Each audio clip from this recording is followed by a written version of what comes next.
arrival was almost unspeakable. We are all evil in some form or another. I'm not guilty. The dead won't bother you. It's the living you gotta worry about. If I couldn't keep them there with me whole, at least I felt that I could keep their skeletons. Hello and welcome to the Bad Taste Crime Podcast. I'm Vicky. And I'm Janelle. We're back again with an episode this week that's sure to do something to you. Titillate your senses. Ugh. Maybe. I don't want to be titillated. Right now, but maybe later, right? Yeah. Okay. Anyway, how are you, Janelle? I'm tired of everything. I know. You always catch it. I because we record this on Sundays, it is like the end of the week. Mm-hmm. You know, not that the beginning of the week is ever that much different, but like it is kind of like that end of the week drain. So by the time we get here, we're just like, I'm so tired. I call it my sad cowgirl Sundays, where I'm just like, sad cowgirl Sundays. Oh my God. I got all these things to do. Works tomorrow. Boo hoo.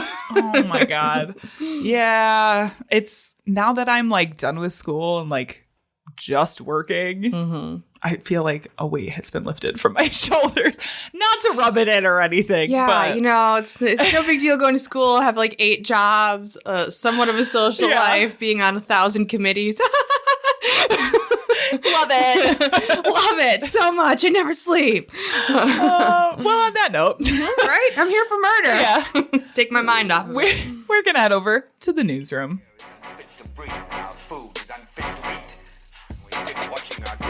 Some local newscaster tells us that today we had 15 homicides and 63 violent crimes, as if that's the way it's supposed to be. We know things are bad, worse than bad. Our news this week comes from Chula Vista, California, where a woman named Ashley Lynn Chavez was arrested and convicted for embezzling thousands of dollars from a previous employer. Good for her. So her original guilty plea was in November 2019. It was actually to a conspiracy charge. She admitted to embezzling over $160,000 from her former employer and was looking at a potential prison term. She was allowed to remain out of custody until her sentence came due. And then a day before her sentencing, she forged a doctor's note and his signature saying that cancerous cells had been discovered in her uterus during a biopsy. Uh-oh. Essentially faking cancer to get out of serving her prison sentence. Oh, wow. Okay. That's commitment. Yeah. She even provided a fake note to her attorney as well, who... Damn, just checking all the boxes. Yeah. He believed it to be genuine. He had sent it in to the prosecutor hoping to get leniency, and she is now being charged with obstruction of justice for the fake cancer letter. Just can't quit. Yeah, which is like one of these things is like, well, you just did a thing to get out of a prison sentence that is going to earn you more time. Yeah. Yeah, yeah. Anyway, so that's fun. I'm looking at the article right now. They essentially found out by August 2021, and yeah, now they're charging her with obstruction of justice. So, oops. Her new sentencing for the obstruction of justice charge is set for June 27th, 2022. I don't know how to read. Too many twos. I don't know how to read. This whole podcast has been a fraud. Yeah, right. Oh my God. So that is our news for today. That comes from International Business Times. We are going to move on to Netflix and Kill, which this week is a Hulu and Kill because we are talking about The Dropout. Oh, God. I am obsessed. You all on this podcast know I have been following the Elizabeth Holmes and Theranos case for a very, very, very long time. Mm-hmm. I am absolutely obsessed with this show. It is so good. It's so good. And we promised to come back and talk about it. Mm-hmm. So the Dropout follows Elizabeth Holmes, who was the founder and CEO of Theranos, a company who purported to be able to run hundreds of tests off of a single drop of blood on their proprietary machines, all very important pieces because it was all a lie. Yeah. She was then convicted of defrauding investors and is currently awaiting her sentencing, which I believe is set for sometime next year. They just... as we're recording this, just started the trial of her boyfriend, investor. I forget what position he had. Oh, yeah. He's CEO, wasn't he? She was CEO. CFO? He There's might have like a been C CFO. something else. Yeah. He had a higher position in the company. Sonny Balwani. Yeah. He is also up for a lot of fraud charges. There is some thinking that they are delaying her sentencing in hopes that she will cooperate for Sonny Balwani's trial. Should be very interesting. The show itself is based off of a podcast by the same name called The Dropout, which is based on an article originally written by John Carreyrou about that essentially exposed Theranos for what it was and really got the SEC and the FBI to pay attention. So the show itself is a biopic drama type deal. Oh my God. I am just stunned by Amanda Seyfried is Elizabeth Holmes. One of the interesting things about this case in particular that people have reported is that when she was like younger, she had a different sounding voice and she changed her voice as she got into which irritates the ever-loving shit out of me if you listen to some of her like interviews and stuff. I'm just like, you can tell that's fake. Yeah. As someone who's done voice acting, you can tell. As she started building this company and like those changes happened after she founded Theranos. She changed her voice to make it a lot lower. So she would talk with this deep voice all the time, kind of monotone. Very similar to that. Yeah. Wore the black turtleneck with the black blazer and the red lipstick. Like that was the image that she wanted to put out there. The way that they and I think you had mentioned this last time we briefly talked about it. The way they handled the voice change in the show was like so good. I honestly, I cannot say enough just good things about this show. There's a lot of like little funny jokes in it, especially when it comes to the voice. The one guy's like, "Why is she talking like that?" Yes, and I was just like, ah. Yes, and I love they have what is her name? Lori Metcalf is like the instructor. Now I'm yes. Like, did I get that right from Roseanne? Yes. My mom went to high school with her. Interestingly enough. Oh, yeah. But they have her as this essentially professor who turned down her research and stuff very early on, like before she started Theranos, was like, this is not going to work. Straight up told her this is not going to work. And her, like in one of the more recent episodes, there's the scene between them at the bar where she just like tells her off. I don't know if you've seen the most recent episode. Yeah. Where she's just like, you have ruined it for everybody. Good job. Was just like brilliant. The casting in the show is so good.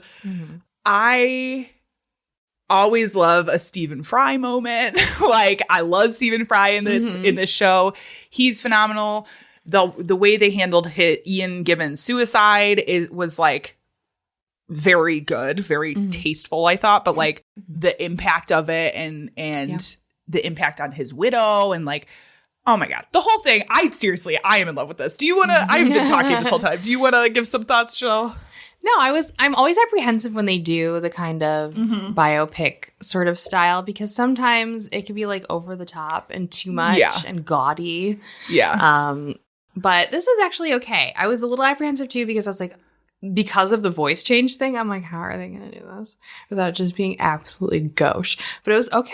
Yeah. And it is surprised. Like, she is dead on Elizabeth Holmes. The look, the voice, the giant doe eyes. Yes. Yeah. And even just like the meter that she speaks in is dead on Elizabeth Holmes. I really want to know, though, if she was just jamming out all the time on really horrible early 2000s music. Yes. I'm just like, the soundtrack to this is really upsetting me. Yeah. Yeah. That part of it is accurate. There's a scene where they have the song in like, she's driving her brother, I think. And there's that song It's a country song, which is why I can't remember it 'cause I'm not big on country. But that song she had previously said in interviews was like her inspiration song. That was like her get up and go song. Yeah, her hype song. Yeah. So like some of these things are just like, yep, that actually happened. This shit. There are times in the show, and like I think I am unusual in that I know this case back to front. Like I have read all the things, I have listened to all the things, I have watched all the things. And there are parts in the show where I'm like, I am so glad that they included these details because it's like that happened. Like that was a thing. And I can imagine people who are maybe not as familiar with the case watching that being like, that can't be real. It's like, no, these are things that actually happened in her whole fucking fraud scheme, you know? And watching it, and I get the same feeling when I'm like reading about the case, makes my skin crawl. Like it makes me so furious because she just has no empathy for anybody, like a true sociopath.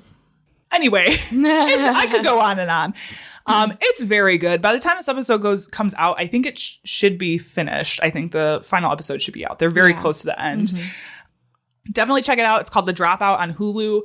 If you are looking for something to listen to, I would also suggest the podcast The Dropout is also very, very good. Gives a lot of great detail on the case itself. So check it out. This is that part of the show where we say content may not be appropriate for all listeners. This week, it's going to get a little violent. Oh, God. It's going to be so violent. It's going to be kind of brutal. We're talking murder. We're talking kidnapping. We're talking beatings. We're talking taserings. We're talking all sorts of things. Yeah. Mine's going to be very uncomfortable.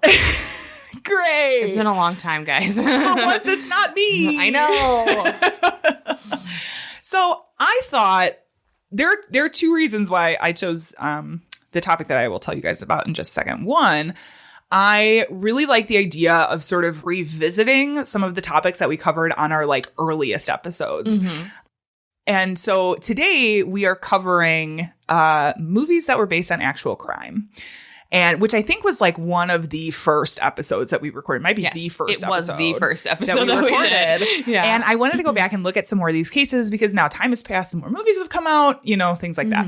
I also, now working from home, watch and I know we've talked about this on the podcast before. When I am working, I tend to watch trash TV. My trash TV at the moment, no judgment, please, is the 90 Day Fiancé franchise. I have a watch guide. I definitely watched that a little bit. I have a watch guide of like how to watch all the seasons in order from all the various spinoffs. I am going through it. I'm powering through it. Yeah. That's committed. But part of this, because it's on TLC, I get Discovery Plus ads all the time. And right now, they're advertising heavy for, actually, I think what you're going to talk about. So. Really? Yes. Didn't see that. It's but it's like a ghost investigation. So we'll talk about that later. Okay. But so I was like, I think this would be really fun to do. So we're going to talk about movies that have been based on real crimes.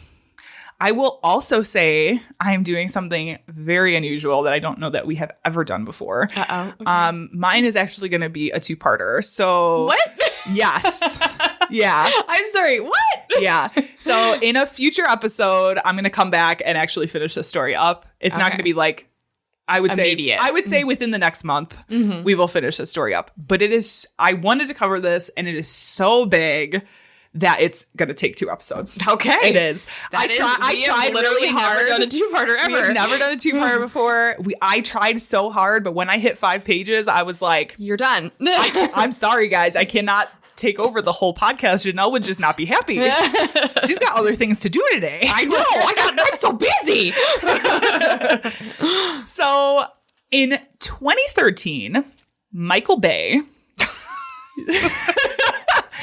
Oh no. Oh no, Vicky. In 2013, Michael Bay directed an interesting film starring Mark Wahlberg, Dwayne "The Rock" Johnson, Anthony Mackie, Tony Shalhoub, and Ed Harris. Yeah, he sure did. Called Pain and Gain, which I played the trailer for Tiff. I was like, do you remember this? At least I have not, admittedly have not seen the movie. It was one of these that it's a black comedy, and it did look kind of funny, but it's not necessarily something I would gravitate towards. It's kind of this like hulky, bodybuilding, action-y bro film. Like that is the impression. That's very accurate. Yeah, and it's just not something I generally gravitate towards. Yeah, I generally try to avoid anything by Michael Bay, but I did actually watch that movie, and it was pretty good. It was a little cheesy. Yes, yeah.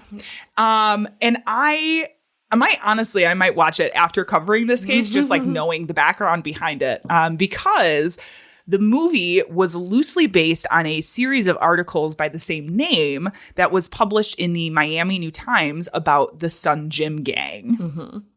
So I'll also be relying heavily on these articles. They were written by Pete Collins in 1999. But, oh my God, this saga, strap in. Yes. So the strange tale begins with John Meese and the Sun Gym. Meese began the Sun Gym in 1987 after a successful bodybuilding career at Texas A&M, where he also earned his accounting degree. What a combo. Yeah. And he did both things, like, in his life.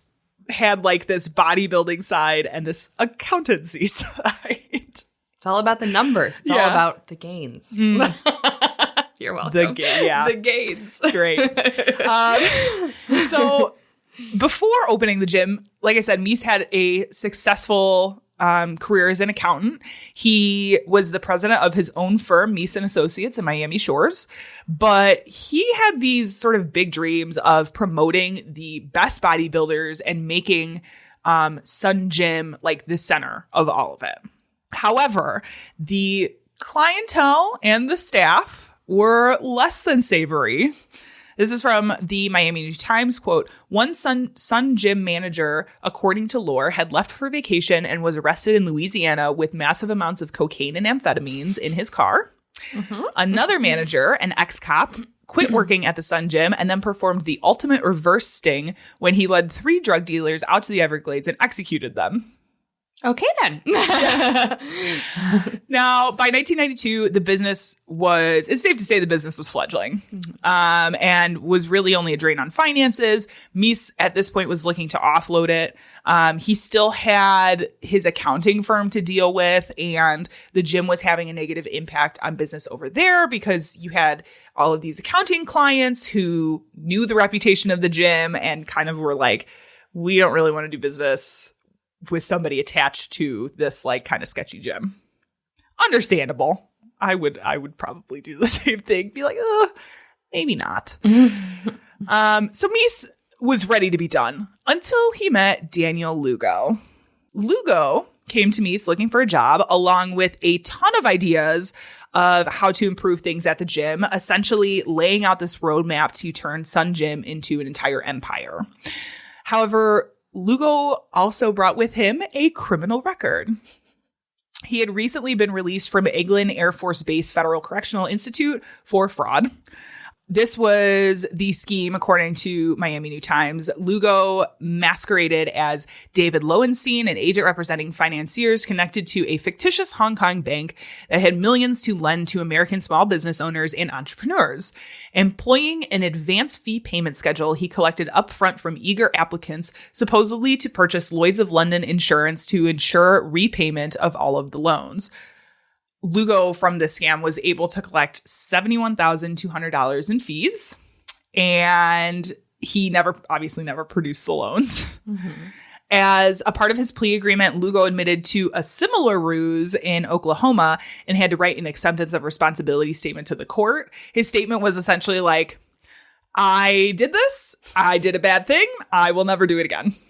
And a slap on the wrist. Yeah. And it was like, I'm a hardworking businessman and I need to use my smarts to be a hardworking businessman and not like a fraudster, like essentially. And that was pretty much it. By the time Lugo tracked down Meese, he was out of prison on a 3-year probation sentence and was in the midst of paying $70,000 in restitution to his victims.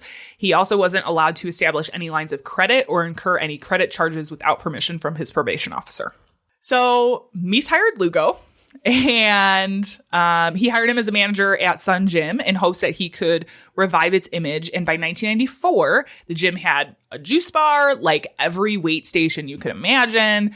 They had a babysitting service. Nice. There was also like a not so above board steroid distribution thing happening out of there. But that was like, honestly, like that was really common within bodybuilding circles, especially in the early 90s.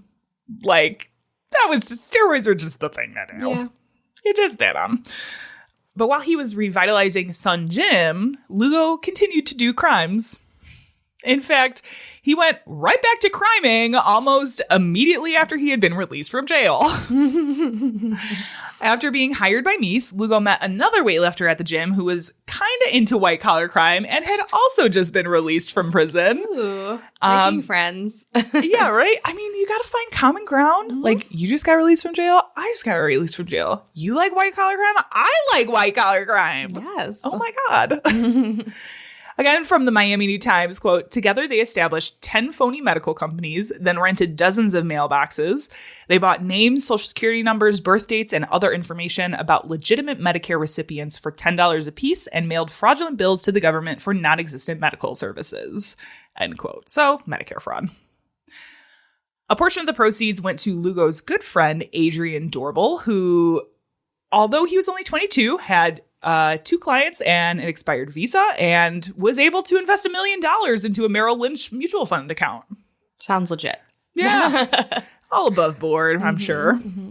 Now, around this time in 1994, a Haitian immigrant named Carl Weeks decided to leave New York and head for Miami in hopes of straightening his life out. Yeah, Miami's the place to go for that. Yeah. It was interesting. One of the articles mentioned like it's like going to Las Vegas to recover from a gambling problem. Yeah, that's pretty accurate. Weeks also had an extensive criminal background that included home burglaries and armed robberies, eventually leading him down a path of alcohol and crack cocaine addiction. At age 30, Weeks made the decision to get clean and found God, ultimately leaving New York in hopes of earning enough money to bring his girlfriend, who was pregnant at the time with his 3rd child, down to Miami. Thanks to a family connection, his girlfriend's cousin Stevenson Pierre, who worked at Sun Gym, Weeks was introduced to Lugo and Dorbel and asked if there was any work available at Sun Gym. Lugo apologized, saying the gym was under a hiring freeze due to a potential sale, but kind of like left it open to be like, well, we might have something for you in the future. Don't go anywhere type of thing. That future would be sooner than they thought. When only a month later, Lugo asked Weeks to come by the office to talk about a potential opportunity. Present at this meeting was Lugo, Dorbel, Weeks, and Pierre. Lugo explained that a man named Mark Schiller had stolen $100,000 from him, as well as an additional $200,000 from Sun Gym member John Delgado, and asked if the men would like to make $100,000 for taking Schiller down. The term, like, taking down, they took it to mean mainly beating the shit out of him until he gave the money back, taking anything valuable from him, including his house, and possibly killing him. Okay. Yes. They agreed, and the Sun Gym gang headed out to buy supplies that they may need, including shock-inducing taser guns, stainless steel handcuffs, and walkie-talkies. They went to this place called the Spy Store and, like, bought all this stuff. And this is a recurring thing. Like, anytime they needed supplies for any of these jobs that they were doing, they went to the Spy Store and got I don't even. I mean, that's a meathead for you. You know? Oh my God. The rest of there are some parts of this that I'm like, you literally could not make this stuff up. Like, just so dumb.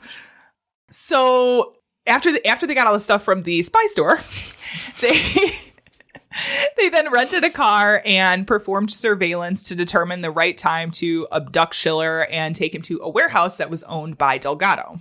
Their plans were less than ideal, oftentimes pretty comical in their execution. Again, from the Miami New Times, quote, for Halloween, They planned to don ninja outfits and trick-or-treat in Schiller's neighborhood. Sorry, this is so utterly ridiculous. They'd knock on his door and nab him when he answered. But instead, they opted to spend the night at a strip club. You know what? Priorities, okay? They thought of another scheme, kidnapping him as he drove along the Palmetto Expressway during rush hour. But as they tried to catch up to his car, Schiller took an unexpected exit ramp. End quote. There was another instance where Schiller lived in this gated community. The dude had a shit ton of money. And the Sonja gang had found this access road that essentially allowed anyone in. So there was like the main entrance where you had to sign in and do whatever, but then there was just like this access road that anybody could get in. And so they decided to kidnap him in the early morning hours when he came out to retrieve his paper. But as they are, and they're described as being in like straight up military gear, like crawling on the ground, blending in with their surroundings and such. But Which is super easy to do if you're a hulking fucking bodybuilder. right. Yeah. right? These were not small guys. No, these are bodybuilders. ginormous. Yeah. But they got startled by a passing car and radioed mission abort, and then they all retreated. They're like, fuck, let's get out of here. It's like a bunch of children fucking playing. Yeah. There were a couple other plans that went horribly awry. I think it was 7 total failed plans. But for the sake of time, we are going to move forward. So after a serious talk with Lugo about their abysmal performance thus far, the gang decided it was time for Pierre to sit this one out and bring in some new muscle. So the gang reached out to Mario Sanchez, who also went by Big Mario. He was a former Sun Gym weightlifting instructor and licensed private eye. At the time, Sanchez was just working as a bouncer at a bar in Miami. Doorbell and Weeks contacted Sanchez, offering him $1,000 to essentially just show up and look big and mean, assuring him that there was no intention of hurting anybody, saying that they were going to collect a drug debt. We just need you for just be the big mean guy. In the meantime, Schiller had planned to meet a prospective buyer for a Schlotsky's restaurant that he owned. Oh, God. That was not doing well. That took me back. Schlotsky's? Schlotsky's fucking deli, man. They're still around. I know. I was like, Schlotsky's, they're still around, right? And I was looking at their menu as I was writing this and That took me back. Okay. Jesus, yeah. Mm-hmm. So Schiller waited until around 4 p.m., but the buyer never showed up. Deciding that he had waited long enough, he started heading towards his car when suddenly Sanchez, Doorbell, and Weeks jumped him, shocking him with tasers and grabbing him from the car and forcing him into the back of the van. From there, they shackled his ankles and put him in handcuffs and wrapped duct tape around his head, covering his eyes and ears. Later, they will say that the duct tape is so tight that it actually was digging into the bridge of his nose. And he was just continuously bleeding from the bridge of his nose. And I think it left a permanent mark too, like a permanent purple mark. While they drove away in the van, the gang continued to beat and shock Schiller along the way, eventually making it to Delgado's warehouse. In this point in time, they also took his watch and his wallet and anything off of him that was valuable. Once Schiller was secured, the Sun Gym gang began collecting his possessions, starting with his car from the Schlotsky's parking lot. They also gave Schiller a number of scripts to practice for when they forced him to call family and business associates. His first call was to his wife, who he was forced to tell to flee back to Colombia with their kids. She listened and left, leaving Schiller's house empty. Haha.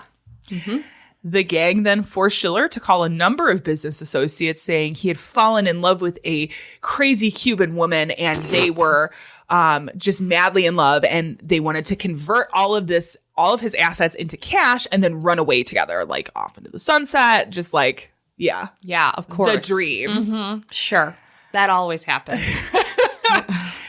They also had him sign a number of documents that he couldn't see at the time, but they were all in regards to liquidating his assets. So originally, the Sun Gym gang believed that this would be a quick in and out style abduction. But it was taking far longer than anticipated to convert his assets into cash. Like, they thought, oh, a couple of days, bing, bang, boom, done. No, stuff does not work like that. No, not with large sums of money. No. A couple of days turned into a couple of weeks. And with the big score came when money from bank accounts in both Switzerland and the Cayman Islands were moved into his Miami bank account. They eventually were able to get that signed over, netting them $1.26 million. In the meantime, they had been taking things from Schiller's now empty house as well. But thanks to a $2 million life insurance policy that Schiller had unknowingly signed over to Lugo's ex-wife, Lugo and Dorbel decided it was time for Schiller to be no more. Their grand master plan was to get Schiller incredibly intoxicated and then put him in his car to be in a fatal crash. That was kind of the plan. In order to coax him to drink, the gang told him that they were working to smuggle him through customs and send him to Colombia, where his wife and child was at. The idea was that he had to get completely wasted so that Schiller could not ID their contact at the airport that was like helping smuggle him out. Now, at this point, Schiller was pretty much like, I know I am not getting out of here alive. He had kind of figured out what was going on, knew that they were just lying to him to deal with him and they were getting ready to kill him. Especially after these next two phone calls that he was forced to make, one to his attorney, Gene Rosin, in order to sign over his power of attorney to Delgado, and one to his wife in Colombia saying he was wrapping things up in the U.S. and then heading her way. On December 14th, 1994, Lugo forced Schiller to take sleeping pills in addition to all of the alcohol that he was being fed. The following day, now 1 month into captivity, the Sun Gym gang put their final plan in motion. Taking Schiller and his car while the gang followed behind, they went to a parking lot that was like not far from the Schlotzskys. They put Schiller into the driving seat while Lugo, who sat in the passenger seat, slammed on the gas and steered the car into a concrete utility pole. Just before the collision, he jumped out of the vehicle. However, when they inspected the car and Schiller following the crash, he was still very much alive. They then decided to light Schiller and the car on fire, adding a portable propane tank for more theatrics. However, after lighting him ablaze, Schiller managed to open the door and get out of the car. Weeks, who was driving the second car that had followed them out to the parking lot, began chasing Schiller around the lot, eventually running him over 2 times and leaving him to die. Yep, that was definitely part of the trailer for that movie. Yes. Yeah. There are some things and again, I have not watched the movie, but even just in the trailer, that's like, yep, that happened. Yep, that crazy thing happened. Yep, that crazy thing kind of happened. Like, so they ran him over twice. However, Schiller was still alive. He was found and admitted to the hospital initially as a John Doe with a DUI. They thought he was wicked drunk. Obviously, they had fed him alcohol and sleeping pills, and he was unconscious, so they could not tell. He couldn't tell him who he was. But he regained consciousness following emergency surgery to remove his spleen and repair a shattered pelvis and ruptured bladder, and was finally able to tell the hospital his name. Schiller had reached out to his attorney, who put him into contact with Ed Dubois, who was a Miami private investigator. Schiller was looking for protection, but instead Dubois told him to disappear. Pretty much like, you're in a hospital and the hospital now has your name. They're going to be, if they know you're alive, they're going to be looking for you to kill you. Giving the hospital his name may have kind of been a mistake because, like Dubois predicted, the Sun Gym gang was kind of keeping an eye and ear out for where he was and to see if he survived. They were finally able to track him down at the hospital and planned to kill him there. Their first attempt found them lost in a maze of hallways at the hospital, eventually leaving after they got worried about cops standing guard outside of the door. It's never like the first plan that they do. And really they get spooked so easily, probably because most of these guys are felons already. Yeah. And it's not like they're not noticeable either. Right. It's like a fucking brick wall coming at you. Exactly. Stealthy brick wall. Super stealthy. Instead, Lugo decided he obtained a couple of hospital uniforms so that they could sneak into his room. One of the plans also included taking silencers into the hospital and just shooting everybody in that hospital room and leaving, which I thought It's a little bit overkill. Yeah. Yeah. So right before they left with their new hospital uniforms, they called the hospital to confirm if Schiller was still a patient. But by that time, he had left. Literally the next day. So with the help of his sister, Schiller was able to hire an air ambulance, and against advice from doctors, he was transported from the hospital in Miami to New York. Lucky for Schiller, if you could call it that, I guess, he remembered everything that happened to him during captivity. Even more lucky, Schiller knew that Delgado was one of the people behind the plot. He kind of recognized some of the voices of these other people, but he pretty much could not see anything the entire time he was there. He began working with Dubois in an attempt to recover his assets. After writing down everything he could remember and sending all of the documents he could find to Dubois, Schiller left to rejoin his wife in Colombia, partly to be reunited with his wife, but also because he was at a point where he was fearing for his life, that these guys were just going to be after him all the time. So he left the country. In the meantime, the Son Jim gang, believing they were pretty much in the clear, like Schiller had not come back yet. At one point, Schiller's brother Alex had contacted them, like, we know what you fucking did, we're coming for you. But then they didn't really hear anything after that. So they thought, okay, like, we're all good, and decided to move into Schiller's now empty house, which I remember seeing that they were planning on stealing his house. And I thought, how? Like, how do you just steal somebody's house? Yeah. This is how. The house itself had been transferred to D&J International, which was a shell company that was owned by Lugo. So the paperwork had already been dealt with when they were having Schiller sign all this random paperwork. Weeks received about half of the promised $100,000 for his involvement. Pierre received even less, just $30,000, because he had kind of an anger problem. They didn't really feel like he was involved, especially when it came to like the plot to kill Schiller. They were like, you were not around, so you don't get as much money. This I thought was kind of brilliant, if you could call it that. So to deal with their neighbors, Lugo introduced himself as Tom, saying he was a member of U.S. security forces, and telling the neighbors, you see, like, Schiller's home had been confiscated and was actually government property. So Tom and the rest of his associates were there to maintain the property. And if they saw like strange people coming in and out from the property or from the neighborhood, they were likely diplomats from the Caribbean. Okay. Yeah. Okay. Yeah.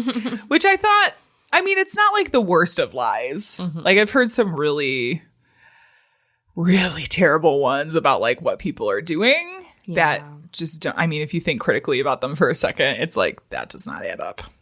But they talked about like they would go and do like housework for some people in the neighborhood. One of their neighbors accepted a bunch of packages for them while they weren't home, and like would just like bring them back over. Like they were just the friendly neighborhood U.S. security forces. Yeah, you just have to be really confident, you know?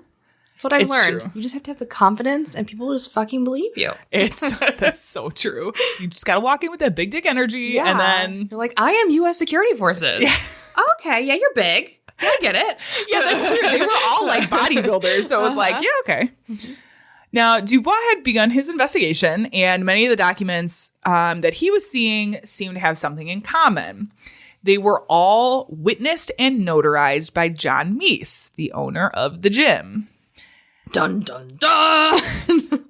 And interestingly, Dubois actually knew Meese. Like, they had some connection in their time.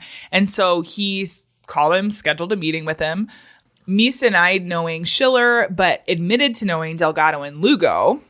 Dubois presented him with the documents that he had notarized. Like, what is what is up with this? Why did you notarize these? But Meese sort of like wrote it off as these other documents that he said he had notarized at the time that had to do with like visas or passports or something. Mm-hmm. This kicked off a series of weird meetings between Dubois and Meese, along with Lugo and Delgado. In one, for instance, Meese had ushered Dubois into an office to allow him to review some paperwork.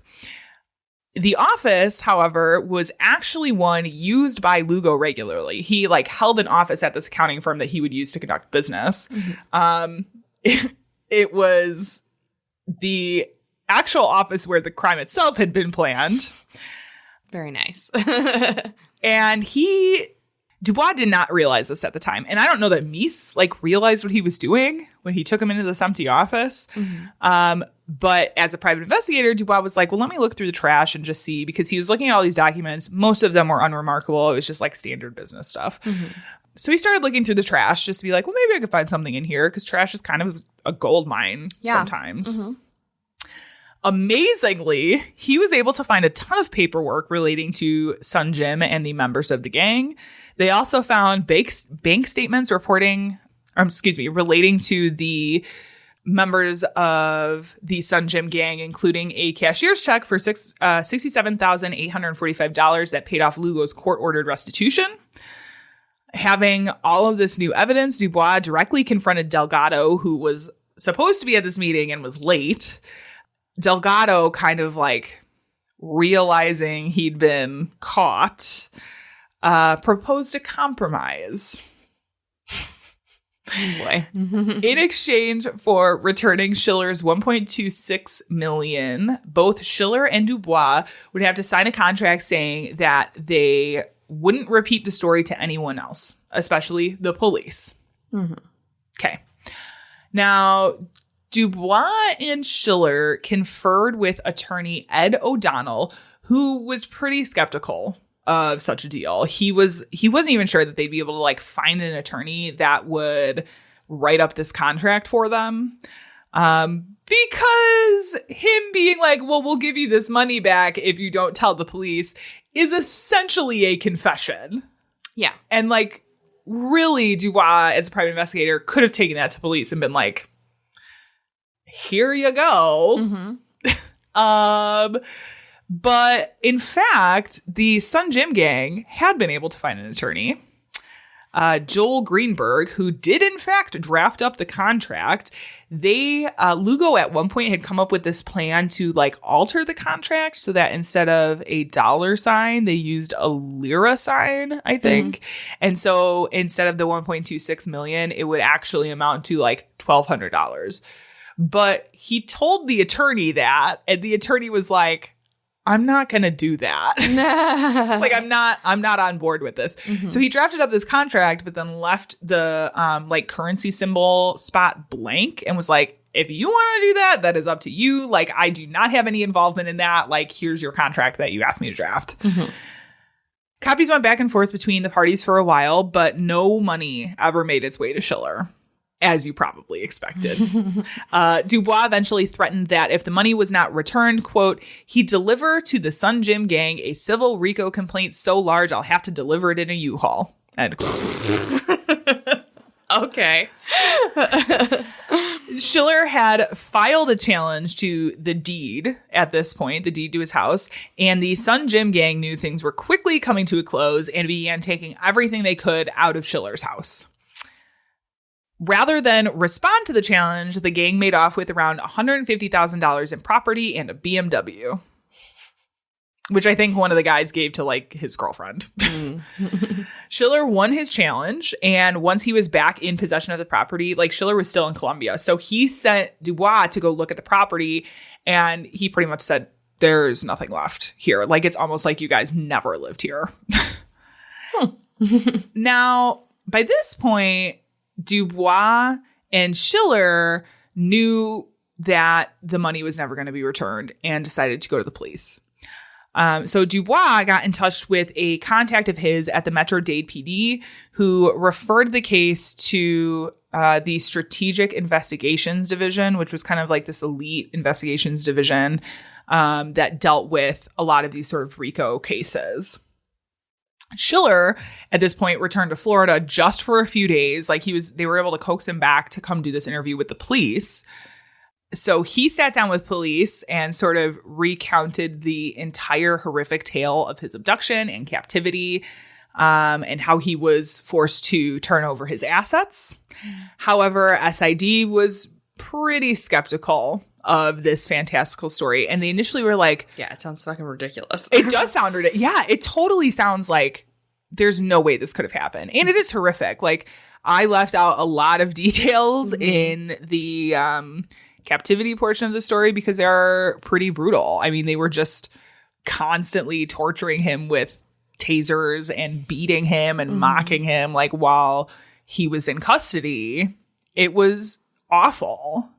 And so I can see him going into a police department and being like, but also part of the thing was they waited 4 months before they went to the police. Yeah. Which doesn't really help your credibility. No. But at the same time, Lots of victims do that, though. So yeah, lots of victims do that. Schiller was pretty well off. He had contacted the private investigator through his attorney, which is like not something that would normally happen if you were just sort of like a run-of-the-mill criminal. So for Dubois, like, that was enough for him to be like, okay, this guy is legit. Let me at least look into the claims, which once he started looking in was like, yeah, there's some merit here. But SID was like, yeah, I don't think this is right. So they had he had come into town on like a Wednesday, and he'd only planned to be in for 3 days, Tuesday, Wednesday, and Thursday. One of the reasons he came back in was because Dubois was insistent that he get a lie detector, mainly to establish credibility to the authorities of his client. Like, he wanted to be able to say, Schiller took this lie detector test, he passed, what he's saying is true. They were all on board for that. They had scheduled it for the next day. Then they came back and they were like, well, we couldn't schedule it until Friday. Would Schiller be able to stay in town until Friday? Schiller was like, I'm really fucking scared, and I'm not super willing to extend my stay because in these 3 days or extra day, like, they may come and try to kill me. yeah. He did end up extending his stay, but then SID was like, actually, we don't. They didn't tell him this, but they said, even with all the evidence that Dubois had collected, they decided instead to refer the case to the robbery division, which was kind of like the death rattle for this investigation, because the robbery division was already handling, purse snatching and random small stuff. They had thousands and thousands of cases. Like, they knew as soon as this got transferred to the robbery division, it was not going to be investigated properly. Now, even there, they said they pretty much straight up told Schiller, like, we do not believe this story at all. He had, like I said, waited 4 months before talking to police. There was this perception at the time, too, because he was Colombian, that Miami Colombians were largely involved in the cocaine trade, and that he was probably just like a criminal cocaine importer. So by that time, Dubois had kind of decided to take the evidence to the FBI, and the FBI was like, yeah, we're not going to investigate this. So they were pretty much getting dismissed by everybody based on that case. And this is where I'm going to leave it. Cliffhanger. For today. Nobody's taking the case. We will come back to this, but like I said, like, there is a whole second crime to talk about in this story. However, Pain and Gain pretty much deals with this aspect of this case. The movie itself, they have like 3 of the gang members, and I think one of them is supposed to be representative of like 3 of the real life gang members. Like I said, very loosely based. Loosely is like the key word there on this series of articles, but we'll definitely post them up because it is a very interesting read. So ridiculous. Yeah. It's crazy, but stay tuned because I will be bringing you the second part of the story Oh my gosh. soon. Dun, dun, dun.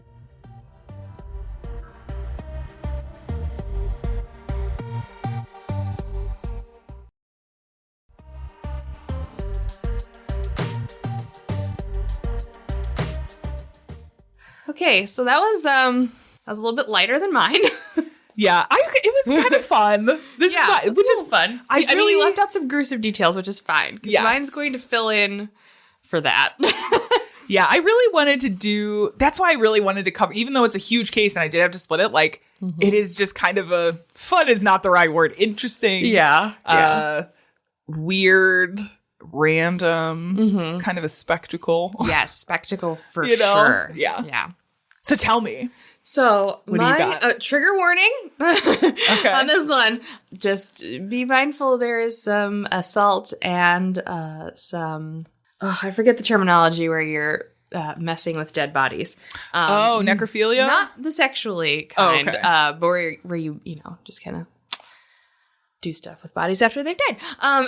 Dismemberment? Yeah, a little bit of that. Yeah, Okay. All kinds of stuff. Okay. All right. Anyway. Okay.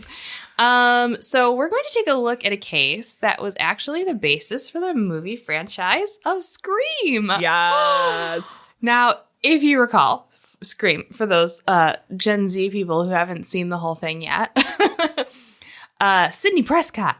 It follows her and her small town and how they're terrorized by the ghost face masked killer. There was a new one that just came out. Oh, yeah. I forgot about that. Yeah. And, this particular movie is said to be the film that, like, brought back slasher flicks in the 90s. And it had that, like, really quintessential opener where Drew Barrymore, spoiler alert, is murdered in the first few moments of the movie.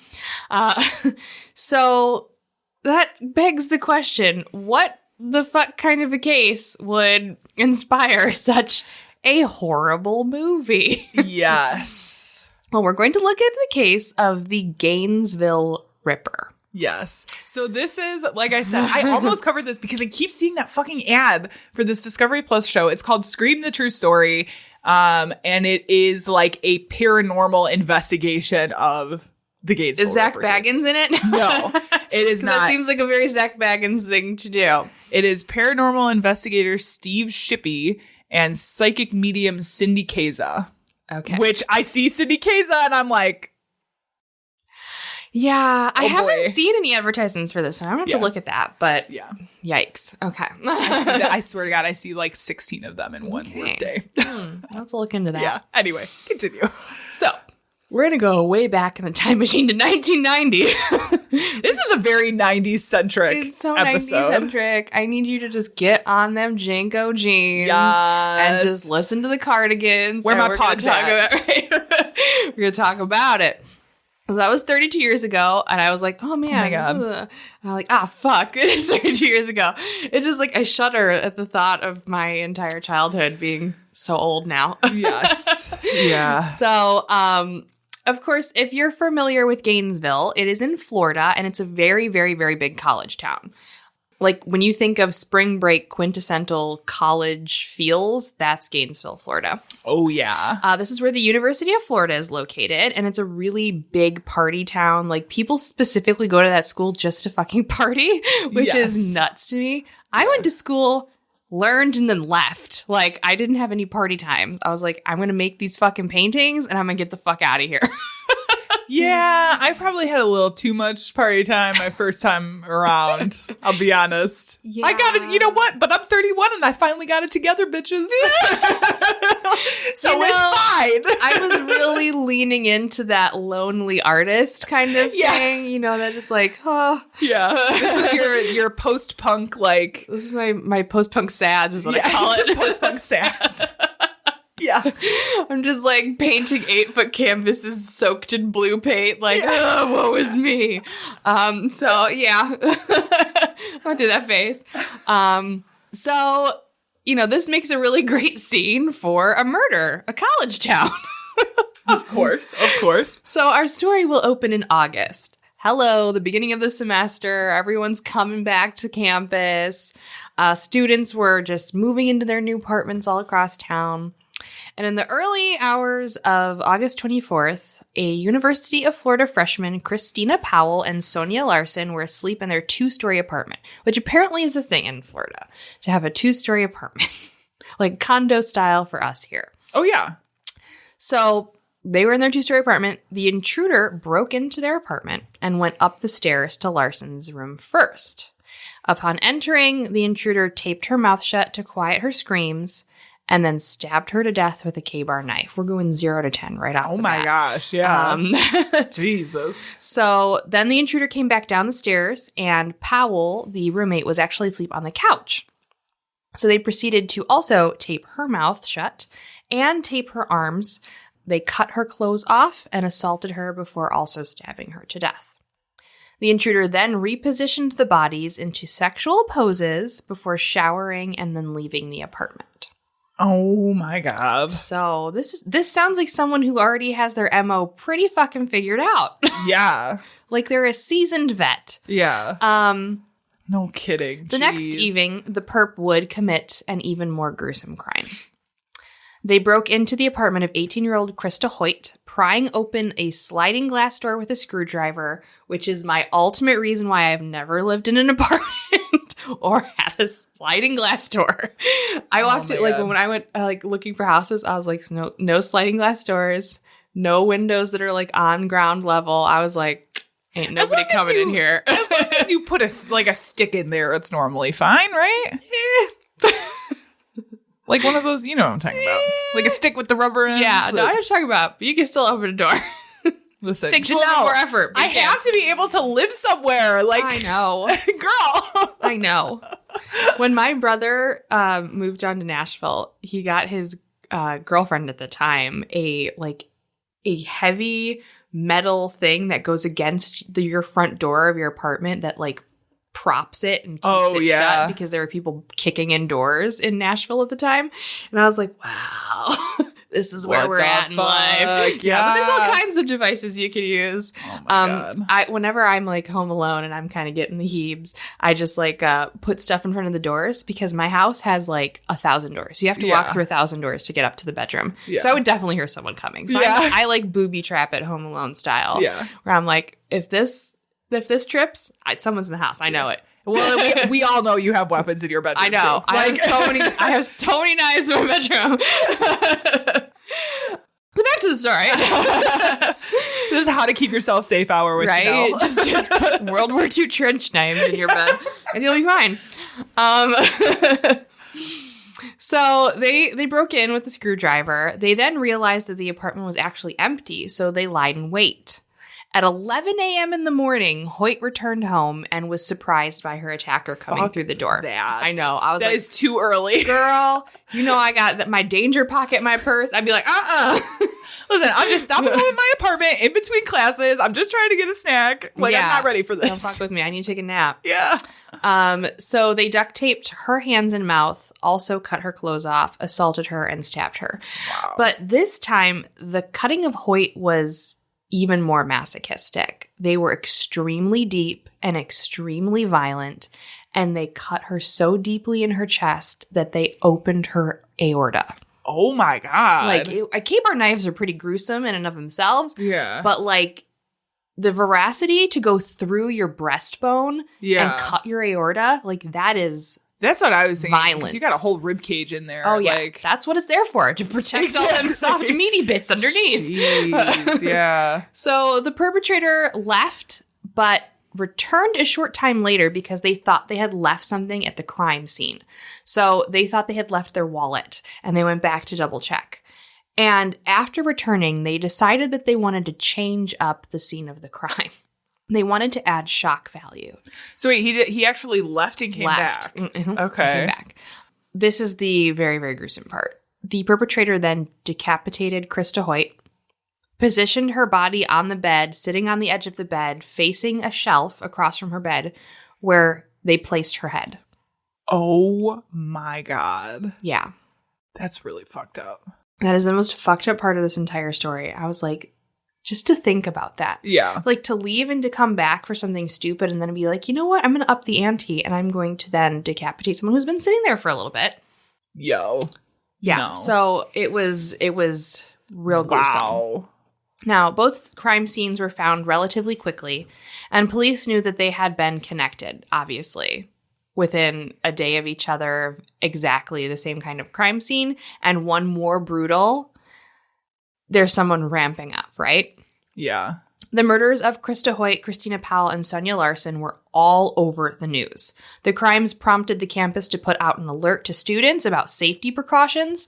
When I was reading all of these articles, it just took me back to when that girl was like kidnapped or disappeared on campus when I was at Northern Illinois University. I was like, oh my God, like PTSD moment. Yeah. So universities aren't always really great with their responses. We'll just put it that way. Yeah. So they sent out a safety alert, which was the best that they could do. The semester had just started, so several students actually withdrew from the university, and there was a significant slump in enrollment because this was like the first week of fucking classes. Yeah. So they were like, welcome back to campus. withdrawal. I don't need to go to school this semester. I probably would have done the same thing. Be like, I need to get the fuck out of here. Yeah, I mean, first of all, I never would have went to fucking True. Florida. But Florida There's your is first the mistake. worst. Don't go to school there. Don't live there. Don't even visit. Fuck Disneyland. So a couple days later, on August 27th, the perpetrator broke into another apartment with a screwdriver. Same trick through the sliding glass door. This was the apartment of Tracy Powell's and her roommate Manny Tabota. Both of them were 23 years old, so a little bit older than the previous ones. The perp came to Manny's room first, where Manny immediately woke. So this is the first man that we're kind of witnessing in this spree here. Tabota fought the perpetrator, but ultimately was overcome and stabbed to death. Hearing the noise, this smart, sweet woman, Powell, started to walk down the hallway to kind of like see what was going on in Manny's room. And then she saw them struggling and ran back to her room and barricaded herself in. Now, this was 1990. So there's no like cordless phones everywhere. Sure. And there's no cell phones. Sure. So like you're pretty relatively fucked. Yeah. The perp broke the door down and taped Powell's hands and mouth, proceeding with the exact same MO of assaulting, cutting her clothes off, and stabbing her to death. Now, this case is a little different because Tabota's body was left in the room as it was. After he killed Powell's, he did position her like all the other women. So in this instance, Manny Tabota was just kind of there. And so they were just handled, and that was that. Okay. All the women in these cases that were killed were all petite brunettes. So he was kind of going after the same sort of looking women. Okay. And there wasn't a whole lot of reconnaissance happening, so he wasn't like watching apartments to really get a super big feel of what was going on. That was going to be my next question. Yeah, he was just kind of like picking them because it's a college town. You're going to more often than not have an apartment with a bunch of women in it. So yeah. And I mean, clearly, you say no reconnaissance, but obviously I'm thinking he had to like follow these people back to their apartment because even then there's the one that happened at 11 o'clock in the fucking morning. Like he probably was like, oh, just follow her back, you know? Mm-hmm. But then there were times that he broke in and then nobody was there. So. Yeah, so I don't think he was doing too much watching. Oh, weird. Now, police had started to eye a local man named Edward Lewis Humphrey as a prime suspect. Now, the man in question had a history of mental illness, and he was covered in scars across his face from a horrible car wreck that he was in, like really visible scars, like almost comic book, like Batman villain scars on his face. He took lithium to control mood swings, so he had some bipolar disorder. Mm-hmm. And it left him look like the drugs that he was taking left his face looking really swollen, so it amplified the appearance of his scars, which is just very unfortunate. Yeah. Really, to be perfectly honest, in reading the articles, his appearance is what drove people to think that he was the perpetrator. Which is so this sad. is, oh my God. How many times have I said, what the fuck does a murderer look like? When people are like, you didn't look like a murderer. It's like, what does one look like? Because I've seen some really normal dudes that have gone on and killed a bunch of fucking people. Yeah. So I feel like his looks were really what drove people to think that he was the perpetrator. Yeah. Neighbors had reported seeing him walking around with a long knife in the neighborhood. Again, he had a history of mental illness. So... Jesus. Chalking it up to that. The 18-year-old was a freshman at the university and was arrested for an altercation with his grandmother where he had shown a knife at her. if you're, I mean, I don't know if you've ever known anyone who started taking lithium. It's not a great transition when you start taking lithium. Oftentimes it can amplify some of the problems you have until you find the dosage that works for you. Is that still like a common It is not treatment? common, but Okay. people do take lithium because they know it. You have to have really severe bipolar disorder because that drug is really intense. It's very intense. Because I was going to say, even like I know a person or two with severe bipolar and they do not take that. I mean, I think there are just better medications available that are not as Lithium was really dramatic. the only thing that was available Yeah. for the longest time. Yeah. Also, people didn't really care to try to make drugs Right. for mental illness. Say mental illness wasn't a thing, right? Yeah. Like nobody was mentally ill. They were just they're just having a hard time. they were just sad. Yeah. Be happy. They were just having the Sunday sads. The post-punk Yeah, right? post-punk sads. Yeah, that's me. So he got arrested because of the altercation with his grandmother, and they sent him to jail, and they set his bail at $1 million fucking dollars. Wow. And left him in the jail cell. That is excessive. They were just like, we're going to build a case around this guy. So they found a perpetrator, and then they were just trying to find evidence to implicate him, which is a really great way to do police work. But luckily for this unfortunate, sad man, someone else happened to make a real big mistake, which took the eyes off of Humphreys. Oh, good. Now, this case was being broadcast across the U.S., and it sparked a terrible feeling in the police at a little place called Shreveport, Louisiana. An office called Gainesville, Florida, and notified them that their case bore a striking resemblance to a case that happened in Shreveport in November of 1989, just a year before. The case involved 55-year-old William Grissom, his 24-year-old daughter Julie, and their 8-year-old grandson Sean. The family had been attacked in their home as they were preparing dinner. Afterward, Julie Grissom's body had been mutilated, cleaned, and posed. So upon hearing this, Detective Don Maines, who was an investigator on the case, traveled to Shreveport in November of 1990 just to kind of see the case files and what was up. Now, when he arrived there and he started going through the evidence, the similarities in the cases were astounding. Posing of the victims, tape residue on victims' bodies, and then the use of vinegar to clean was also common. Okay. Maines had the body fluids from the perpetrator in the Shreveport case tested and found that this person had type B blood, which was the same type of blood found at the scene of the crime. Because this is 1990, we No don't have DNA, so we yeah. got to do stupid type on blood. Oh boy. Yeah, super reliable. It's not like half of everybody has fucking some sort of B in their blood. Anyway. So shortly after this, a Shreveport resident named Cindy Jurashik, I think is how you say her last name. It's weird. That's how I'd say it. Called Crime Stoppers and reported that a Danny Rolling was possibly connected to the murders of everyone in Florida and Louisiana. Oh. So Cindy had actually met Danny Rolling at her local church, where we meet all horrible people. No. During that period, her and her then husband got to know Rolling, who had become so comfortable with them that he was casually saying very disturbing things to them. You're like, oh yeah, this is great meatloaf. I killed somebody, but these potatoes, they're killing me. This made me think of, so I had this conversation with my brother and his wife, and there have definitely been moments in my life where I've been with someone and our friends, and there have been like a moment of contention, and I'm like, they want to swing with us, like the whole these people are interested in more than just hanging out kind of situations. Oh, so that's where I God. thought this was gonna go. Oh my God. And I'm like, oh, no, instead, he would just tell them he was so comfortable. He didn't want to swing with them. He wanted to just tell them about his sick sadistic fantasies.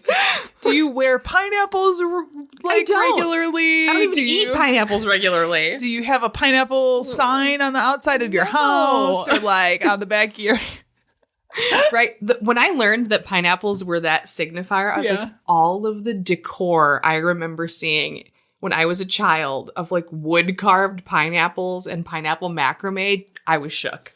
I was disturbed. It's one of those things that I find really interesting because pineapples is also something that is related to the marijuana community. Mm-hmm. So You gotta be, I mean, it could be like You have to take your weed pick, or swingers, right? like one of You the know, two. like, or maybe it's a combination of the both. I don't even know. But yeah, Or so maybe I'm they just like fruit. right? Maybe you just enjoy fucking pineapple. Yeah. So that's where I thought the story was going to take a turn. And I'm like, oh, okay. Instead, he was just telling them about all the shit he wanted to do to people in a bad way. Oh, okay. God. So this is what she said in an interview. He'd come over every night for a while. And then one night, Steven, which was her husband, came in and he goes, he's got to go. I was like, oh, damn, did he hit on the wife? It's like, no. Her husband told her that Rolling had told him he had a problem. And then she asked, like, what? He said, he likes to stick knives into people. So he admitted this to this man, and he told his wife. That's not just like a weird quirk either. No. Like, that's a fucking problem. You know what I love to do after a long week on a Friday? Just open a cold one and stick knives into people. You know what I mean? You know what I mean? This guy gets it. Friday, am I right? Oh my God. So Jurassic said that she initially dismissed the comments because it's like, yeah, maybe he's just trying to be impressive or something. No. No, honey, no. This is one of these red flags that I would just be like, get out. Yeah, like, no. get I'm out, calling please. the cops on you. I'm calling the cops on you. And then she said that Rolling had also told her, one day I'm going to leave this town and I'm going to go where the girls are beautiful and I could just lay in the sun and watch beautiful women all day. So Okay. Florida. So Florida? Yeah, that's what I'm thinking. So Florida? So she's like, these are connected. Oh my God. Now, police were on the hunt for Rolling, and they were surprised to find him really quickly because he was in jail. Oh, nice. In Ocala, Florida. Okay. Rollings had been arrested for robbing a Winn-Dixie grocery store at gunpoint in September. So a few weeks after he was committing these murders, allegedly. Now, the robbery had been committed 10 days after the bodies of Powell and Tabota were found. Rolling had been held in jail since that point. And where he was arrested was just 40 miles away from Gainesville, so relatively close. Police looked at Rolling's rap sheet and saw that he had a very, very, very long history of robbery. In fact, the kit he had used had been brought into evidence when he was nabbed after a car chase following the robbing of the Winn-Dixie. So he robbed the Winn-Dixie, they called the police, he got into a car chase, he crashed, they picked him up, and in the backseat of the car was his robbery kit. So in his robbery kit in evidence was a gun and a screwdriver. Now, back in Florida, they had found a campsite which had belonged to Rollings, and there they also found some evidence, some cassette tapes, because this is 1990. No. Don't tell me. Did he do the thing that I always say not to do? In a way, he did the thing. Okay. We're going to listen to the thing that he did. Oh, God. Okay. So now the most interesting part of all of this was the cassette tapes, because Rollings was an aspiring country singer. Oh no. Is this a Joe Exotic thing? Yes. Oh no. The tapes were recordings of him singing some original country music songs with fascinating lyrics. And the song was titled Mystery Rider. So we're going to listen to a clip off of Oxygen's piece on this, and you're going to get to hear him singing the lyrics. He doesn't have a bad voice. Okay. And it does sound like an old country song. But it's essentially a confession. So we're gonna Okay. I listened to this. I was listening to this while I was at work, like typing, and I just laughed out loud. But I was all alone in the office, so it was just kind of like really creepy. I'm like, ah. All right. So this is Danny Rollings, the country music star. So we go back and dig out all that evidence from the campsite. We found this tape, and it had no markings on it. We push play, and we hear this guy singing on there. As soon as the tape starts playing, I hear Danny playing the guitar.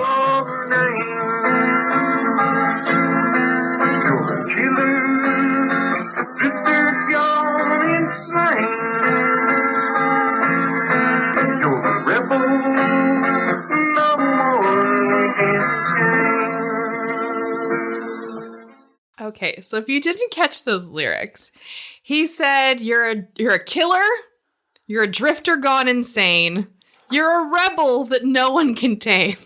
Oh my God. Honestly, and again, not a big fan of country personally, but I mean, not terrible. That's pretty country. Be less terrible if it wasn't like a straight up confession. It wasn't a fucking confession. What are you gonna do? Which makes me wonder how many of those country music songs are accurate. Yeah, right? Did Miranda Lambert, in fact, beat someone's car with a baseball bat? We will never know. Oh, okay. Oh my God. Now, on the tape, he also gives his full fucking name. He's like, this is Danny Hibbity Jibbity Rollins, and I'm here to play you a sing-song. And, yeah. Wow. So, just like, basically a diary. Diary. Hi, my name is Danny Rawlings, and I killed a bunch of people. Thank you for coming to my TED Talk. And good night. Yeah, so, ugh. Wow. So it was just, it got me. That got me so good. The tools that were also found, they kind of looked at them in terms of matching them up to some of the tool marks that had been left on the patio doors of the apartments that were broken into. And they were a match. Okay. But also, like, it's a screwdriver, so, you know, there's a lot of same screwdrivers out there. Yeah. This is, we could put a junk science wording on this. Yeah. Probably. Mm-hmm, mm-hmm. I'm sure if I took 1,000 Phillips heads and scratched them on this table, they would all kind of look the same. Yeah. Yeah. So they did that whole sciencey bit. And then they tested Rowling's blood, which came back as B, baby. Oh. So they're like, all right, these are looking good. We got matching stuff. We got confession song. Like, we got it all. Song. Oh, my God. So investigators were super confident that they had their man. And in November of 1991, Rowlings was charged with several counts of murder. Now, around this time, Rowling began corresponding with someone named Sonja London, who would eventually become his fiancée. Mm-hmm. Okay. Mm-hmm. I don't understand the jailhouse love thing. But I don't either. I mean, I like a nice drifter, but not a murderous drifter. I know. Honestly, like, the best, most current examples of this that I can think of are Joe Exotic and Stephen Avery. Mm-hmm. Like, and they had people, like, contacting them about, and I just don't get it. I just don't get it. Also, not to mention the fact that there's not even anything like remotely appealing. No. Not even like a hot murderer. You remember that guy whose mugshot was going around during the pandemic? Oh, yes. It was like the hot mugshot he's like guy. A model guy. Yeah. There's not even that. Like, so what is the fascination? Is it maybe because you're like, ooh, maybe he'll murder me? Like, what? Yeah. And maybe it's just like, well, I can be in a relationship with this person without actually having to, like, have any of the responsibilities of being in a relationship, right? You know what? I'm just writing letters. They want to take it back to, like, Victorian times where it's just, like, wanting and... I don't ever have to see you, but we could be married. Yeah. That's cool. I'm down You stay with that. there. I'll stay here. Yeah. I still have my own time. You do whatever you do. We have an open relationship because you're in jail and I'm not. Yeah, right. Oh, my God. Yeah. So they got together, became fiancé, and she helped him put together a book called The Making of a Serial Killer. Okay. Yeah. Mm-hmm. This is giving me very OJ vibes. Yes. Now, while he had decided to plead not guilty, he kind of used his inmate, Bobby Lewis as his mouthpiece to confess to the murder. So he didn't want to, like, confess to them outwardly. So he confessed to his roommate, which then obviously they're going to tell. Yeah. So they can get something. Interesting. Out of it. Yeah. It was a very weird roundabout way of confessing. I don't understand the whole premise of it, but whatever. And that definitely sounds like one of these, like, weird codes of honor that, like, somebody would have, where it's just like, because you see that a lot when there's some question of sexuality and people who have killed, and they're just like, but I'm not gay, like that, you know, even though very, very clearly that is the case, or like, but well, I didn't kill that guy, like, when it's very sexuality is a spectrum. You can be like a touch gay, it's fine, right. But I mean, I think that is like a thing where it's just like some internal code of honor that they're just like, I'm not gonna, if I don't outwardly admit to it, then it will not be true. Yeah, exactly. So he was going through with the not guilty, and then it wasn't until February of 1994 when the trial was supposed to get started. And Rawlings, was like initially going to do not guilty, but then all of a sudden he changed his plea. Rawlings abruptly changed to a guilty plea. There was no real explanation as to why he changed his mind. I'm assuming maybe his fiance at the time convinced him because they wrote that book right around this time. Mm-hmm. So it was probably more or less like, the evidence is stacked against you. Maybe you could get something from this aspect of it instead. Yeah. So to determine the sentence, jurors listened to testimony from his mother, who recounted the abuse the defendant had received at the hands of his father, and from a psychiatrist who described him as having an alternate personality, kind of like a personality disorder where he would go into a role of a man named Gemini when he killed. So kind of spinning this yarn of him having severe mental illness and a personality disorder. Gemini was the reason that he did his sadistic acts. Okay. Supposedly. Yeah. And I could see that being part of the, again, not directly admitting to him committing these crimes, but being able to pin it on this, extra personality. I'm not saying that it's possible that he did have a multiple personality thing, right? But it again seems more of a cop out to being well, at least I didn't have to admit to this because Gemini did these things. Yeah. And then after all of this, he claimed that his real motive was to become a superstar similar to Ted Bundy. Okay. Which is where I think the impetus for Scream came from, because they wanted to be famous. Yeah. So yeah, I think true. that's really where the, inspiration was coming from for Scream from this particular case. Yeah. Two other psychiatrists also testified that there was a severe personality disorder in play, but stated that their belief that Rawlings actually understood the magnitude of his crimes. So he might have borderline personality disorder, but he still had a clear understanding of what right and wrong was. Okay. Now, the jury unanimously found Rawlings guilty of first-degree murder on all 5 counts in late March. And then on April 20th, 1994, he was sentenced to death. After exhausting all of his appeals, he was on his way to execution. Now, shortly before the set date, he confessed to the Shreveport murders as well. Okay. Rawlings' last meal was given to him containing a lobster tail, butterfly shrimp, a baked potato, strawberry cheesecake, and sweet tea. So he got to have the full Monty. He was executed on October 25th, 2006. Wow. I was graduating from high school. I was 16. Yikes. In his final moments, he regaled the 47 people crammed into the witness room with one of his songs, a religious hymn with the refrain, "None greater than thee, O Lord, none greater than thee." And his microphone was then cut. Oh my God. And that is the story of the Gainesville Ripper. Wow. Yeah, that's interesting because it is not a direct one-to-one with the movie Scream, but it definitely, like you said, wanting to be famous for the crimes. Mm-hmm. I think this idea of a college town kind of setting. Yeah, the taping was definitely a big thing. Yeah. They did that with the very first murder in Scream. They taped the boyfriend to the chair out in the middle of the field. Mm-hmm. And then the posing. Yeah. So there's some similarities, but not direct. Yeah. Of course, Scream always makes me think of Scary Movie. Yeah, definitely. Which I saw some clip from that for something. I don't remember what it was. But I was like, I kind of want to go back and watch that. Scary Movie, the first one. Doesn't really hold up. No, it does not. And there are definitely a lot of things in there. It's they're not okay. Oh, same thing. We went back and watched Ace Ventura. I was like, that does not hold up. Not even close. Not even the second one. None of them hold up. No. Everything Jim Carrey did was not good. Yeah. Yeah. He just retired. Announced he's retiring. Jim Carrey? Mm-hmm. Well, that's good for him.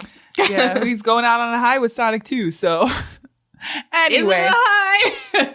Actually, Sonic was very good. Okay, well, I'll color me fucking surprised. I know, after they changed the eyes. Anyway, After this is the Sunshine of the Eternal Spotless, whatever the fuck that was called, I was like, I'm done with Jim Carrey. This is a is where I leave it. very he also just just to say this, he also just did the new Weekend album. He was on the new Weekend album, so it's Really? very good. If you like the I'm Weekend, I confused. fucking love the Weekend, but Jim Carrey did part of the album with him. Anyway, All right. it's a whole thing. I'll Pop tell you about culture it off corner. mic. Yeah, I'll tell you about it off mic.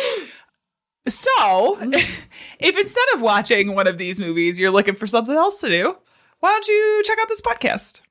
We're the Vocal Fries. I'm Carrie. And I'm Megan. And we have a podcast about linguistic discrimination. We talk about language, not being a jerk, not judging people for the way that they speak, and we try to have a good time.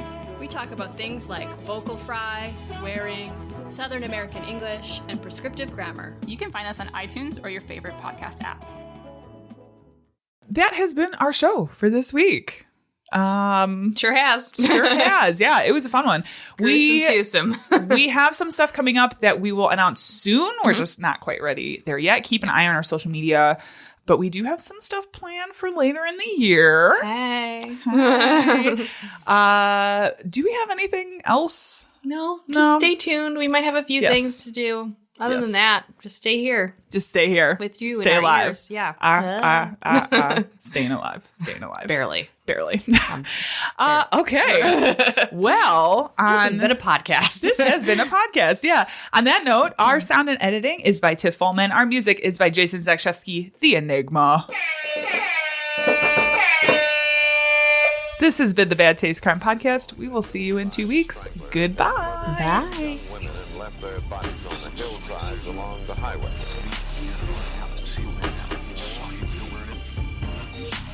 It was as if a wave of evil washed over this town. We are all